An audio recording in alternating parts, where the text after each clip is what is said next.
Mi madre puso la mano sobre el testamento y me miró directamente a los ojos y me dijo: no recibirás ni un solo centavo.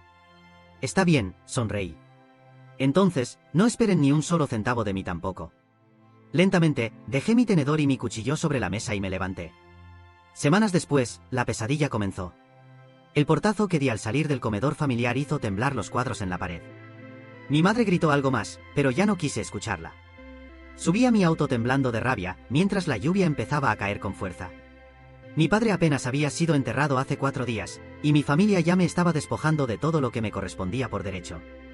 Durante el trayecto a mi apartamento, recibí una llamada de mi jefe. Gabriel, lamento informarte que tendremos que prescindir de tus servicios. Órdenes directas de la nueva dirección de Constructora Valdés. Mi madre y mi hermano Esteban no habían perdido tiempo. No solo me quitaban mi herencia, sino también mi trabajo de 10 años en la empresa familiar. Lancé el teléfono contra el asiento del copiloto y golpeé el volante hasta que me dolieron las manos. Al llegar a mi edificio, el guardia de seguridad me detuvo en la entrada. Señor Valdés, tengo instrucciones de no permitirle el acceso a su apartamento. Sus pertenencias serán enviadas a la dirección que usted designe. No podía creerlo, el apartamento estaba a nombre de la empresa, pero había sido un regalo de mi padre cuando cumplí 30 años. Intenté explicarle al guardia, pero él solo repetía sus órdenes como un robot. ¿Dónde se supone que voy a dormir esta noche? Le grité, pero el hombre solo desvió la mirada, incómodo. Regresé a mi auto empapado por la lluvia y llamé a mi mejor amigo, Martín. Puedes quedarte en mi sofá el tiempo que necesites, me dijo después de escuchar mi situación. La mañana siguiente, me desperté con un mensaje de texto del banco. Mi cuenta había sido congelada por una investigación de fraude. Mi madre y Esteban habían movido rápido sus fichas. No solo me habían dejado sin herencia, sin trabajo y sin hogar, sino que ahora también intentaban hundirme legalmente. Llamé a Carlos Jiménez, el abogado de mi padre. Necesitaba entender qué estaba sucediendo. Gabriel, tu madre presentó documentos que sugieren que has estado desviando fondos de varios proyectos de la constructora. Son acusaciones graves, me explicó con tono preocupado. Eso es completamente falso, jamás tocaría un centavo que no me corresponda. Alguien falsificó esos documentos, respondí desesperado. Te creo, pero necesitamos pruebas. Elena ha ejecutado una cláusula especial del testamento que le permite modificar la distribución de bienes en caso de conducta impropia de los herederos. Legalmente, tiene las manos libres para dejarte sin nada. Colgué la llamada y me quedé mirando por la ventana del apartamento de Martín. En menos de 24 horas había perdido absolutamente todo. Mi reputación, mi trabajo, mi hogar, mi herencia. Todo lo que mi padre había construido para mí estaba siendo destruido por la ambición de mi propia familia. Esa tarde, decidí visitar a mi tío Roberto, el hermano menor de mi padre. Siempre habíamos sido cercanos y confiaba en que podría darme algún consejo. Al llegar a su casa, me recibió con un fuerte abrazo. Tu padre temía que esto pudiera pasar. Me confesó mientras me servía un café.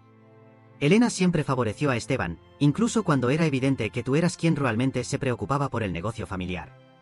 No entiendo por qué me odian tanto, dije con la voz quebrada. He trabajado duro toda mi vida por esa empresa. Empecé desde abajo cuando tenía 16 años, mientras Esteban despilfarraba el dinero de papá en fiestas y viajes. Roberto suspiró profundamente. Hay algo que debes saber, Gabriel. Tu padre dejó algo para ti, algo que Elena no puede tocar. Me pidió que te lo entregaras si alguna vez intentaban dejarte sin nada. Se levantó y fue hasta su despacho. Regresó con un sobre manila sellado. Al abrirlo, encontré una carta escrita a mano por mi padre, fechada apenas unas semanas antes de su fallecimiento. También había una llave y documentos legales que no entendí a primera vista. Comencé a leer la carta con manos temblorosas. Querido Gabriel, si estás leyendo esto, significa que mis temores se han confirmado. Siempre supe que tu madre y tu hermano intentarían apartarte del negocio familiar una vez que yo no estuviera.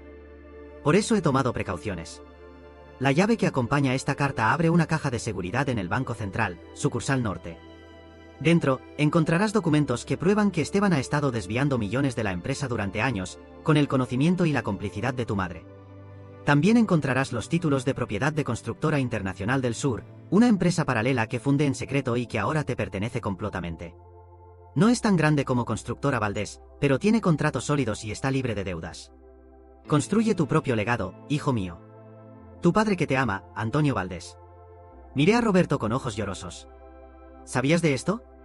Solo sabía que había dejado algo para ti. No conocía los detalles, me respondió mientras colocaba su mano sobre mi hombro. Tu padre era un hombre precavido, siempre supo que Elena podría intentar algo así. Ese mismo día fui al banco. La caja de seguridad contenía exactamente lo que mi padre había mencionado. Pruebas contundentes de los desfalcos de Esteban, los títulos de Constructora Internacional del Sur y algo que no esperaba. $50.000 en efectivo. Regresé al apartamento de Martín con la mente acelerada, planeando mi próximo movimiento. Mi familia creía que me habían destruido, pero la verdad era que apenas estaba comenzando a luchar. La noche cayó como un telón pesado sobre mis hombros mientras repasaba cada palabra de la carta de mi padre. No era solo un consuelo. Era un faro en medio de la oscuridad, una tabla de salvación cuando todo a mi alrededor parecía derrumbarse. Mi corazón latía con fuerza, no por miedo esta vez, sino por algo que no había sentido en mucho tiempo, esperanza. Sabía que no podía dar un solo paso en falso. Elena y Esteban eran astutos, y no dudarían en aplastarme si descubrían que yo tenía las pruebas que podrían acabar con ellos. Así que pasé esa noche sin dormir, trazando mentalmente cada jugada como si fuera una partida de ajedrez. Lo primero era proteger los documentos. No podían estar conmigo, no en ese momento. A las 6 de la mañana, tomé el primer tren hacia el pueblo donde vivía mi abuela paterna. Ella tenía una vieja caja fuerte empotrada en el sótano, y nadie en la familia lo sabía, excepto mi padre y yo. La abracé apenas me vio, sin necesidad de explicar mucho. ¿Estás en problemas, hijo?, me preguntó, con esa mirada sabia que había visto más traiciones de las que podía contar. Sí, abuela. Pero papá me dejó algo que puede salvarme. Y necesito tu ayuda. Guardó los documentos sin hacer más preguntas.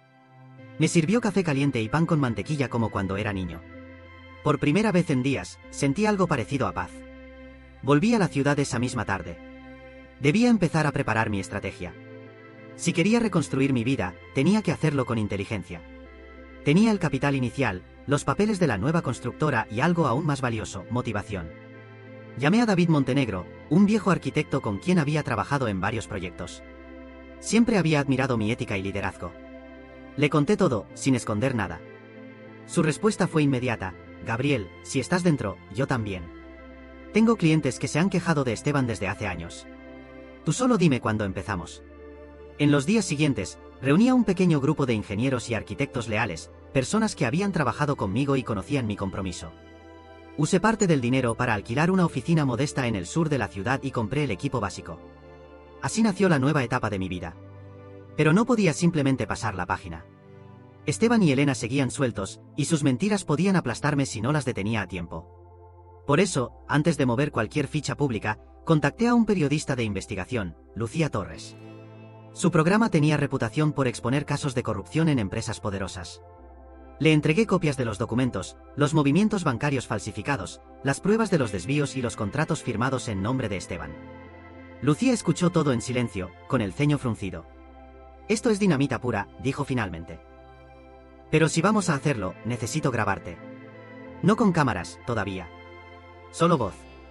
Tu testimonio puede ser clave cuando estalle todo esto. Acepté. Mi voz temblaba mientras relataba cada traición, cada detalle que había llevado a mi caída. Era duro escucharlo, pero también liberador. Esa grabación marcaría el inicio del fin para los que me habían destruido. Mientras tanto, Constructora Internacional del Sur comenzaba a moverse. Pequeños contratos al principio, remodelaciones, supervisión de obras inconclusas. Cada centavo lo invertía con precisión. Vivía aún en el sofá de Martín, comiendo lo justo, ahorrando cada recurso. Pero no me importaba. Porque por primera vez en mi vida, cada logro era completamente mío. Un día, mientras supervisaba una obra en el sur de la ciudad, recibí una llamada inesperada. Era Esteban. Dudé en contestar, pero algo dentro de mí me pidió que lo hiciera. Gabriel, dijo con voz altiva. Espero que ya hayas superado tu berrinche. Mamá y yo creemos que deberías dejar de jugar al mártir. Siempre fuiste un empleado más. ¿Solo un empleado? Le respondí con calma. ¿Así le llamas ahora al tipo que rescató 3 obras en quiebra y que cerró el contrato con la alcaldía cuando tú estabas en Cancún? Hubo silencio del otro lado. Luego, su tono cambió. No empieces una guerra que no puedes ganar. Esto no es una película, hermano. Nosotros controlamos la narrativa. No por mucho tiempo, respondí, colgando antes de que pudiera decir algo más. Sabía que se estaba empezando a poner nervioso. Y eso era bueno. 2 semanas después, Lucía me envió un mensaje: prepárate. Sale al aire el domingo. Esa noche apenas dormí. Sabía que sería un terremoto. Y lo fue. El programa se transmitió en horario estelar. El reportaje, titulado El Imperio Valdés, Secretos enterrados, mostró documentos, grabaciones y testimonios. Mi voz relatando la traición de mi madre y hermano retumbó en miles de hogares. Al día siguiente, la Fiscalía anunció una investigación formal contra Constructora Valdés. Los teléfonos en su sede no dejaban de sonar. Inversionistas retirando su dinero, empleados renunciando, clientes exigiendo explicaciones. Elena no apareció públicamente. Esteban dio una torpe declaración por redes sociales, negándolo todo. Pero la opinión pública ya había dictado sentencia. Yo no dije nada. Seguí trabajando. Como mi padre lo habría hecho. No buscaba venganza. Solo justicia. Y poco a poco, estaba empezando a conseguirla. Las calles alrededor del edificio de Constructora Valdés comenzaron a llenarse de cámaras, periodistas y trabajadores furiosos. Algunos portaban pancartas improvisadas con frases como "nos robaron" y "justicia para los empleados". Yo observaba todo desde un café cercano, con una gorra baja y gafas oscuras. Nadie me reconocía, pero mi corazón latía con fuerza. No por miedo. Por una especie de tristeza. Aquel edificio había sido mi segunda casa durante más de una década. Había visto nacer proyectos, cerrar contratos, crecer sueños. Ahora todo se derrumbaba por la ambición de dos personas que jamás supieron valorar lo que tenían. Lucía me escribió un mensaje corto: todo está funcionando. Ya tienen orden de investigar las cuentas de Esteban y Elena. Cerré el teléfono con calma. Aún no era el momento de celebrar. Aún no. Al día siguiente, recibí una citación de la Fiscalía. Querían entrevistarme como testigo y entregar más pruebas. Me presenté con el abogado Carlos Jiménez, quien no se despegó de mí ni un segundo. Su presencia me dio seguridad. En la sala de espera, nos cruzamos con Esteban. Me miró como si quisiera matarme. Pero no dijo nada. Estaba pálido, ojeroso, descompuesto. Por primera vez en mi vida, lo vi débil. Me llamaron a declarar y pasé 3 horas relatando todo lo que sabía, entregando documentos, explicando cómo operaban las cuentas dobles, los contratos fantasmas, los pagos por debajo de la mesa. Al terminar, uno de los fiscales me estrechó la mano. Gracias, señor Valdés. Esto es más grande de lo que imaginábamos. Salí de ahí sintiendo que una enorme losa se había quitado de mis hombros. Pero el destino, como siempre, tenía más cartas que jugar. Esa noche, recibí una llamada que no esperaba. Era mi madre. No la escuchaba desde aquel día en el comedor, cuando me despojó de todo. Contesté, con el estómago hecho un nudo. Gabriel, su voz sonaba más débil, quebrada. Necesito verte. ¿Para qué? ¿Para decirme otra mentira? No. Para explicarte todo. Dudé. Algo dentro de mí me decía que no debía ir. Pero otra parte, tal vez más ingenua, necesitaba oírla. Saber por qué. Acepté. Quedamos en vernos en su casa al día siguiente, al mediodía. Dormí mal, con sueños extraños donde mi padre me hablaba desde una construcción inacabada, señalando el vacío con tristeza. Me desperté sudando. A las 11:45 ya estaba en la puerta de la vieja mansión. La misma donde crecí. Donde alguna vez creí que la familia lo era todo. Elena abrió la puerta. Llevaba un vestido gris, sin maquillaje, y parecía más vieja. Más pequeña. Gracias por venir, dijo bajando la mirada. Entré sin saludar. Me senté en la sala, pero no acepté el té que ofreció. Habla, le dije. No sé por dónde empezar, por la verdad. Respiró hondo. Siempre supe que tu padre te prefería a ti. No lo decía, pero se notaba. En cómo te miraba, en cómo te enseñaba todo. Yo me sentía apartada. Como si ya no fuera parte de la historia. Y Esteban, él necesitaba ayuda. Nunca fue tan fuerte como tú, ni tan listo. Yo solo quería que no se sintiera menos. ¿Así que destruiste mi vida para que él se sintiera mejor? ¿No lo entiendes? Gritó de pronto, con los ojos llenos de lágrimas. Durante años me sentí invisible en mi propia casa. Tu padre no me consultaba nada.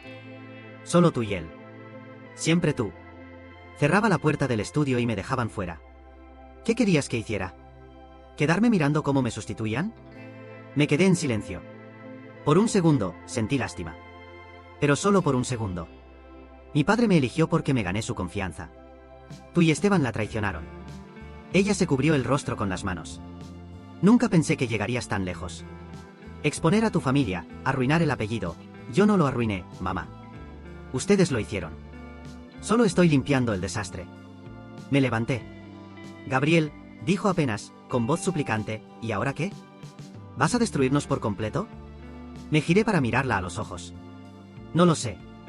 Pero ya no voy a quedarme callado. Salí de ahí con el corazón revuelto. No había sido una conversación. Fue un intento patético de justificar lo injustificable. Esa misma tarde, recibí una llamada del fiscal. Esteban había sido citado a declarar. Y el lunes siguiente, la fiscalía intervendría las cuentas principales de la empresa. Las cartas se estaban jugando. Pero aún quedaba una más. Lucía me llamó en la noche. Gabriel, uno de tus antiguos compañeros de la constructora, me contactó. Quiere hablar contigo. Dice que tiene algo importante. Se llama Andrés Páez. Lo recordé de inmediato. Había sido jefe de obra durante años. Siempre respetuoso, serio, comprometido. Quedamos en vernos en un parque del centro. Andrés llegó puntual, con una carpeta bajo el brazo. Me saludó con un apretón de manos y se sentó junto a mí en una banca. Gabriel, estuve trabajando en silencio durante meses. Tu padre confiaba mucho en ti, y también en mí. Antes de morir, me entregó esta carpeta con copias de varios contratos que jamás se firmaron, pero que tu madre y Esteban usaron para mover dinero. Creo que sabía lo que venía. Abrí la carpeta y casi se me salta el corazón. Eran documentos detallados, con fechas, sellos y firmas falsificadas. Pruebas adicionales que reforzaban todo lo que ya habíamos presentado. Le agradecí profundamente. Lo hago por Antonio, me dijo antes de irse. Fue más que un jefe. Fue un buen hombre. Y tú, Gabriel, tú eres su reflejo. Caminé de regreso con la carpeta apretada contra mi pecho. Sabía que el final estaba cada vez más cerca. Solo faltaba dar el golpe final. Y estaba listo. La ciudad parecía diferente esa mañana. No sé si era el cielo gris o la tensión invisible que se sentía en el aire, pero todo parecía estar conteniéndose. Como si el mundo supiera que algo importante estaba por estallar. El edificio del tribunal estaba rodeado de medios, abogados, empleados de la constructora y curiosos que querían ver en persona cómo una familia poderosa se desmoronaba en público. Me bajé del taxi con los documentos de Andrés Páez en un maletín negro y la frente sudorosa, aunque el clima era frío.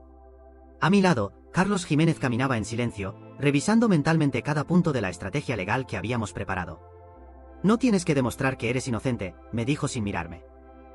Ellos son quienes deben explicar cómo firmaron contratos con empresas que no existen. Asentí, sin pronunciar palabra. Cuando entramos a la sala, ya estaban ahí. Elena y Esteban, cada uno con su abogado, con rostros tensos, maquillados para parecer seguros. Pero sus ojos no mentían. Había miedo. El juicio comenzaría con una audiencia preliminar para determinar si había suficientes pruebas para abrir una investigación penal. No era aún una sentencia, pero era el paso decisivo. La jueza, una mujer de rostro firme y voz cortante, pidió silencio y comenzó a leer los cargos. Malversación de fondos, falsificación de documentos, fraude empresarial. Los nombres de Esteban y Elena retumbaban en las paredes del recinto. Mis piernas temblaban. No de miedo, sino por la carga de lo vivido. Aún no entendía cómo habíamos llegado a esto. Cómo mi madre se había convertido en una enemiga. Cuando llegó nuestro turno, Carlos entregó las pruebas. Los documentos de mi padre. Las copias de contratos ficticios. Las grabaciones del testimonio de Andrés. Y luego, el testimonio mío. Me pidieron que hablara. Respiré hondo. Y lo hice. Sin pausas. Sin lágrimas. Solo con la verdad. Relaté cómo fui apartado del testamento, expulsado de mi hogar, despedido de la empresa por una supuesta conducta indebida, acusado de fraude. Expliqué cómo encontré la carta de mi padre, cómo descubrí la existencia de la empresa paralela, cómo construí desde cero un nuevo camino. Y luego, con voz firme, terminé: yo no vine a destruir a mi familia. Vine a defender el nombre de mi padre. Y a demostrar que no se puede pisotear la verdad sin consecuencias. La sala quedó en silencio. La jueza pidió un receso para analizar las pruebas. Al salir, los flashes de las cámaras me cegaron. Alguien gritó mi nombre. Otro me insultó. Pero yo seguí caminando. Sabía que ya no había vuelta atrás. Esa tarde, los noticieros no hablaban de otra cosa. Se destapa escándalo en la familia Valdés, la guerra de los hermanos, la madre acusada por traición empresarial. El país entero se enteraba de lo que antes era solo nuestro infierno privado. Al día siguiente, la jueza dictó su decisión: sí, había suficientes pruebas. El juicio pasaría a una nueva fase. Esteban y Elena serían formalmente investigados por fraude, y se congelarían sus cuentas. Esa noche, no celebré. No fui a beber, no salí a bailar, no llamé a nadie. Solo fui a la obra donde trabajábamos con mi nuevo equipo. Me senté en una columna de concreto sin terminar y lloré. No de tristeza. Ni siquiera de alegría. Era una catarsis. Un desahogo profundo por todo lo que había perdido. Por todo lo que me habían obligado a enfrentar. Pero también por lo que había logrado levantar desde la nada. 2 días después, mientras revisábamos planos en la oficina, recibí una visita inesperada. Una mujer joven, de unos 26 años, elegante, con mirada decidida. Se presentó como Laura Herrera, representante legal de una importante firma extranjera interesada en invertir en infraestructura en Latinoamérica. Vi tu historia, me dijo con voz suave.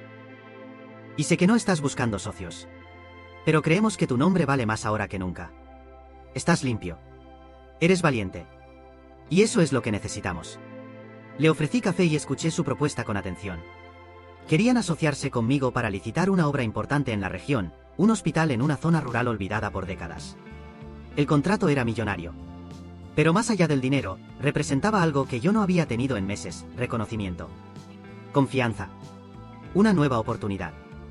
Le pedí 48 horas para pensarlo. Esa noche fui al cementerio. Me senté frente a la tumba de mi padre y hablé con él en voz baja. Papá, te fallé muchas veces.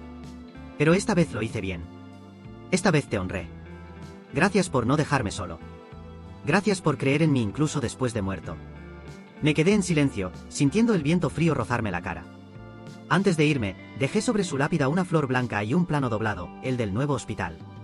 Al día siguiente, firmé el acuerdo con Laura. Y comenzamos a trabajar. La nueva constructora crecía. Los contratos llegaban. El equipo se fortalecía. Y mi nombre, el que ellos intentaron destruir, comenzaba a ser sinónimo de integridad. Pero aún había algo que no podía resolver. Algo que pesaba en mi corazón como una piedra: mi madre. Elena. La mujer que me dio la vida. Y que luego me la arrebató. Un día recibí una carta suya. Escrita a mano. Con tinta azul y letra temblorosa. Gabriel, no espero tu perdón. Solo quería que supieras que estoy enferma. No me queda mucho tiempo. No busco excusas, ni reconciliación. Solo quería que lo supieras. Haz con esta carta lo que quieras. Elena. La leí varias veces. No sentí odio. No sentí compasión. Solo un hueco en el pecho. La guardé en el cajón de mi escritorio. No respondí. No fui a verla. Tal vez algún día lo haga. Pero ese día aún no había llegado. Los cimientos del hospital ya estaban en marcha. Cada ladrillo que colocábamos sentía como una victoria sobre el pasado. El equipo crecía, la confianza de los inversionistas era sólida y yo por fin comenzaba a dormir sin sobresaltos. Pero la paz, como ya había aprendido, es siempre temporal. Todo cambió una mañana de lunes.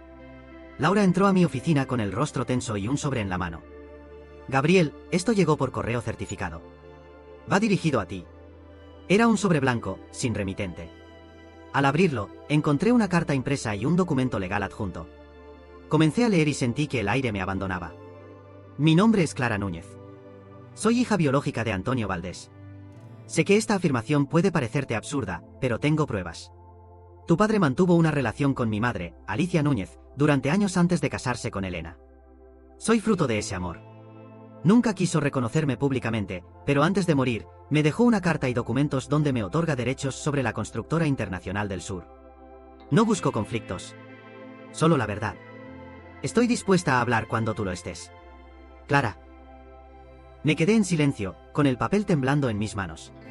Laura me miraba sin entender. ¿Qué significa eso?, preguntó. Significa que tal vez no soy el único heredero de mi padre.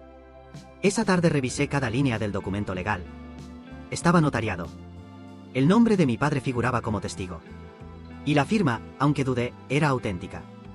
La carta que ella mencionaba no estaba ahí, pero el documento sugería que había una copia en poder de un notario en la ciudad de San Andrés, a 4 horas de donde estábamos. No pude concentrarme en el resto del día. Una mezcla de emociones me revolvía el estómago. ¿Mi padre me había ocultado algo tan importante? ¿Por qué? ¿Y quién era esta mujer que ahora aparecía como una sombra del pasado? Decidí hacer el viaje. Fui solo. Necesitaba entender por mí mismo antes de decirle a nadie más. El notario, un hombre mayor de apellido Palacios, me recibió con cortesía y algo de incomodidad. Cuando le dije quién era, asintió con gravedad. Sí, señor Valdés. Su padre me pidió que guardara esta carta. Me entregó un sobresellado. Para Gabriel y Clara, cuando llegue el momento. Lo abrí con manos frías. Dentro, una carta fechada 6 meses antes de su muerte. Hijos míos, si están leyendo esto, significa que el secreto ya no puede permanecer enterrado. Clara, te pido perdón por no haberte dado mi apellido. Siempre te amé, pero las circunstancias fueron crueles. Alicia y yo tomamos caminos distintos, pero jamás dejé de pensar en ti. Gabriel, tú fuiste mi orgullo, mi reflejo. Te formé para ser líder, justo, fuerte. No te estoy quitando nada. Solo estoy devolviendo lo que a Clara también le pertenece. Ella es tu hermana. Y los dos llevan mi sangre. Les dejo mi legado, no para que se enfrenten, sino para que lo construyan juntos. No repitan los errores de mi generación. Su padre, Antonio. Sentí como si el suelo se partiera en dos bajo mis pies. Tenía una hermana. Una media hermana. Y mi padre lo había sabido todo el tiempo. Guardé la carta en mi chaqueta y salí del despacho sin despedirme. Manejé durante horas sin rumbo fijo. No podía pensar con claridad. Tenía 1000 preguntas, y ninguna respuesta. Al llegar a casa de Martín, no le dije nada. Solo me encerré y pasé la noche leyendo la carta una y otra vez. Al día siguiente, decidí conocerla. Le escribí. Nos vemos mañana. Solo tú y yo. Parque La Alameda, 4 de la tarde. Llegué antes. El corazón me latía en la garganta. A las 4:01 la vi llegar. Era más joven que yo. Moreno claro, cabello castaño, ojos firmes. Caminaba con paso seguro. Nos quedamos mirándonos unos segundos. Luego ella habló. Gracias por venir. Tenía que hacerlo. ¿Leíste la carta? Asentí. ¿Es cierto todo lo que dice? Sí. Mi madre me la mostró cuando cumplí 18. Pero no la había hecho pública hasta ahora. ¿Por qué ahora? Porque tu historia se hizo pública. Y pensé que ya no tenía sentido seguir en la sombra. Se sentó frente a mí. Hablamos durante horas. Me contó cómo había crecido sin padre, con una madre enfermera que le hablaba de Antonio, el hombre que la amó pero no pudo quedarse. Me habló de cómo había seguido sus pasos en la arquitectura, cómo había fundado una pequeña firma, cómo había seguido mi carrera en silencio durante años. No vine a arrebatarte nada, Gabriel. Solo quiero saber quién soy.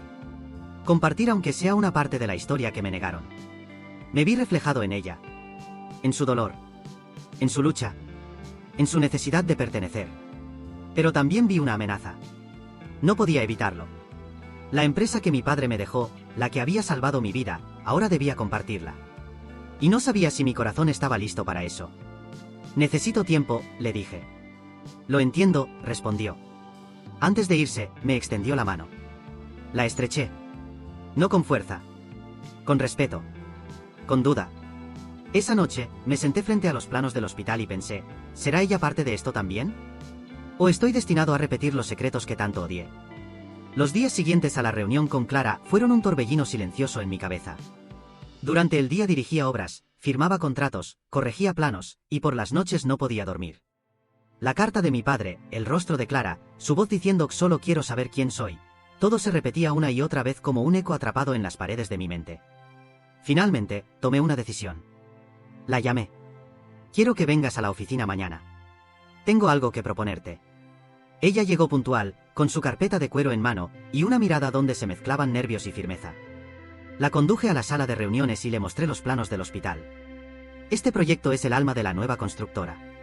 Quiero que lo veas, que lo estudies, y si estás de acuerdo, que lo dirijamos juntos. Clara se quedó en silencio, sorprendida. ¿Estás seguro? No.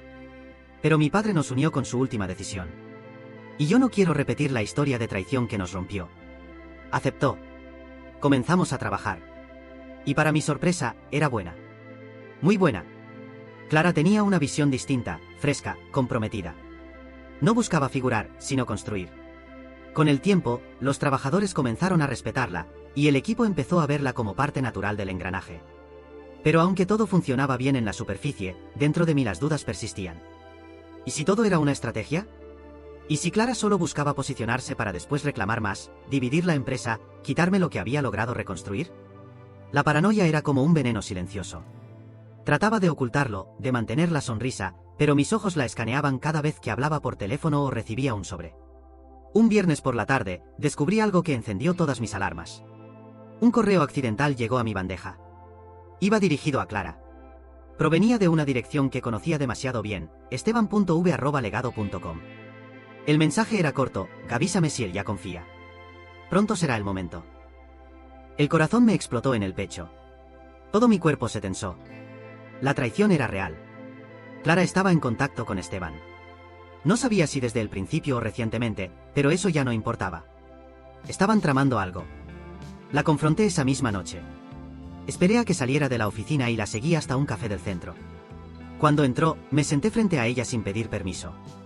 ¿Tienes algo que contarme? ¿Gabriel? ¿Qué pasa? Preguntó, nerviosa. Saqué el celular y le mostré el correo. Su rostro cambió. ¿Cómo lo obtuviste? Eso no importa. ¿Qué significa? Clara bajó la mirada. No es lo que piensas. ¿Ah, no? Porque dice que le avises cuando yo confíe. Y eso suena a una trampa. Clara suspiró, visiblemente afectada.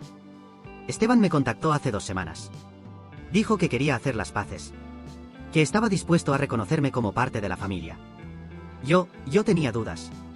Pero quería escuchar. Quería entender por qué me ocultaron. ¿Y me usaste para eso? ¿Fingiste querer construir algo conmigo mientras hablabas con el tipo que quiso destruirme? No fingí. Gabriel, yo también tengo derecho a saber. Él es mi hermano, aunque sea un miserable. Necesitaba escucharlo. Pues no lo escuchas, Clara. Estás bailando con una serpiente. Salí de ahí antes de que pudiera responder. Esa noche no dormí. Me debatía entre el deseo de echarla de la empresa y la tristeza de perder algo que empezaba a sentir como familia. El lunes siguiente, llegó temprano como siempre. Entró a mi oficina sin pedir permiso. No voy a renunciar, me dijo con la voz firme. Si quieres que me vaya, tendrás que echarme. Pero antes de hacerlo, lee esto. Me entregó un sobre. Dentro había impresiones de una conversación completa. Esteban le pedía información sobre los contratos, buscaba saber los nombres de los inversionistas, los planos del hospital. Clara no le dio nada. Solo le respondió con evasivas. Y al final, le dijo, no soy tu aliada. Soy tu hermana, pero no soy parte de tus planes. No me escribas más. Quise enfrentarlo. Quise ver si aún estaba dispuesto a arrastrarse por poder. Y lo está. Pero yo no, dijo Clara, con los ojos húmedos. Yo no quiero destruir lo que estás haciendo. Quiero ser parte de ello. Guardé silencio. Por primera vez en días, creí en ella. Acepté sus palabras, no con alegría, sino con el peso de quien sobrevive a otra batalla. Pero no tuvimos tiempo para respirar. Esa misma tarde, Lucía me llamó. Gabriel, necesitas ver esto. Me envió un vídeo. Esteban aparecía en una entrevista transmitida en un canal menor, hablando de una nueva empresa en formación con capital internacional, que recuperaría el legado Valdés con justicia. Detrás de él, una maqueta idéntica al hospital que estábamos construyendo. Se lo habían robado. No los planos. No la obra. La idea. Iban a lanzarla como si fuera suya. Van a presentarlo en una licitación pública el lunes, dijo Lucía. Tienen inversionistas engañados, planos falsos, y están usando tu reputación como si él te hubiera perdonado. Sentí una mezcla de furia, impotencia y miedo. Pero no iba a caer de nuevo. Esta vez estaba listo. Y no estaba solo. Clara se acercó. Vamos a pelear juntos. ¿Sí? El lunes amaneció con un aire denso, como si la ciudad supiera que algo importante estaba a punto de suceder. La licitación del hospital se llevaría a cabo en el Auditorio Municipal, un evento público con representantes del gobierno, inversionistas, arquitectos y medios de comunicación. Era la oportunidad de nuestra empresa para consagrarse, o para ser robada en plena luz del día. Clara y yo llegamos temprano. Nos miramos antes de entrar. Ya no había rastro de duda entre nosotros. Habíamos pasado la prueba más difícil, la de la sangre contaminada por la desconfianza. Ahora éramos aliados. Hermanos, tal vez no por la infancia compartida, pero sí por la lucha. Al entrar al salón, lo vi. Esteban. Traje azul marino, sonrisa forzada, rodeado de hombres de negocios que claramente no sabían con quién estaban tratando. A su lado, una maqueta casi idéntica a la nuestra. Al verme, su sonrisa se torció. Se acercó con su arrogancia de siempre. Vaya, hermano. Qué gusto verte por aquí. ¿Vienes a ver cómo se presenta un proyecto de verdad? Vine a ver cómo te entierra tu propia mentira, le respondí sin inmutarme. ¿Sabes que es tu palabra contra la mía? No. No lo es. No esta vez. Me giré y tomé la mano de Clara. Él la miró con desprecio. Tú también estás aquí. Qué conveniente. Estoy donde debo estar, le respondió ella con firmeza. El evento comenzó. Los presentadores dieron la bienvenida a los participantes. Primero hablaría la firma de Esteban. Luego nosotros. Cuando subió al escenario, Esteban desplegó toda su labia. Mostró planos, imágenes, cifras, promesas. Habló como si el hospital fuera una idea surgida de su propia mente. Como si la integridad corriera por sus venas. Y cuando terminó, recibió aplausos de cortesía. Luego fue nuestro turno. Subí al escenario con el corazón en la garganta. Clara a mi lado. Respiré hondo. Buenos días. Mi nombre es Gabriel Valdés. Y esta es Clara Núñez, mi hermana y socia. Venimos a presentar un proyecto que no solo es arquitectónico, sino profundamente humano. Un hospital que nació en honor a nuestro padre, Antonio Valdés, con la visión de servir a quienes más lo necesitan. Mostramos los planos originales, los permisos, las fechas de registro, los contratos firmados con transparencia. Luego, proyectamos un vídeo. En él, Andrés Páez explicaba cómo nació el diseño. Lucía Torres narraba el caso de corrupción expuesto semanas atrás. Las pruebas eran abrumadoras. Pero lo más fuerte vino al final. Un vídeo que Clara había grabado en secreto. Esteban le ofrecía dinero a cambio de que le entregara información clave del proyecto. Lo presentaremos como nuestro. Nadie sabrá. Tú solo dime cuando él se distrae. Yo me encargo del resto. Y después, ya no tendrás que compartir nada. El silencio en el auditorio fue total. Esteban palideció. Intentó ponerse de pie, pero uno de los inversionistas que lo acompañaba lo detuvo. Otro se levantó y se marchó. El moderador del evento tomó la palabra. A la luz de esta evidencia, el comité de licitación declara inválida la propuesta presentada por el señor Esteban Valdés. La licitación se suspende temporalmente mientras se evalúa la documentación legal presentada por Constructora Internacional del Sur. Esteban salió del lugar entre murmullos, gritos de periodistas y cámaras siguiéndolo como buitres. Esa misma tarde, la fiscalía anunció nuevas medidas en su contra. Lo congelaron por completo. Y esta vez, no había forma de salir. Clara y yo regresamos a la oficina en silencio. Al llegar, nos abrazamos por primera vez. Fue breve. Pero verdadero. Una semana después, nos llamaron, ganamos la licitación. El hospital sería construido por nuestra firma. En la ceremonia de firma del contrato, no invité a nadie de la vieja familia Valdés. Solo estaban los nuevos. Los que habían creído en nosotros cuando todo parecía perdido. David Montenegro. Andrés. Laura. Y por supuesto, Clara. Cuando nos entregaron oficialmente el terreno, me permití cerrar los ojos un momento. Imaginé a mi padre ahí, entre los obreros, sonriendo en silencio. No hacía falta más. Un mes después, recibí una llamada inesperada. Era del Hospital San Gabriel, donde atendían a pacientes terminales. Señor Valdés. Su madre está muy mal. Pregunta por usted. Dudé. Clara estaba frente a mí, revisando planos. Me miró y entendió sin que dijera nada. Ve. ¿Lo necesitas? Fui. La encontré en una habitación blanca, pálida, más frágil que nunca. Me miró con esfuerzo. Gabriel, mamá. No tienes que quedarte, dijo con voz apenas audible. Solo quería verte una vez más. Estoy aquí. Guardamos silencio por unos segundos. Luego sacó de la almohada un pequeño sobre. Esto es lo único que me queda.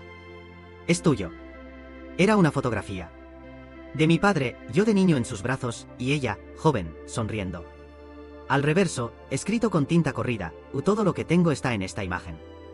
Si un día lo olvido, recuérdamelo. Me senté a su lado y tomé su mano. No por justicia. No por redención.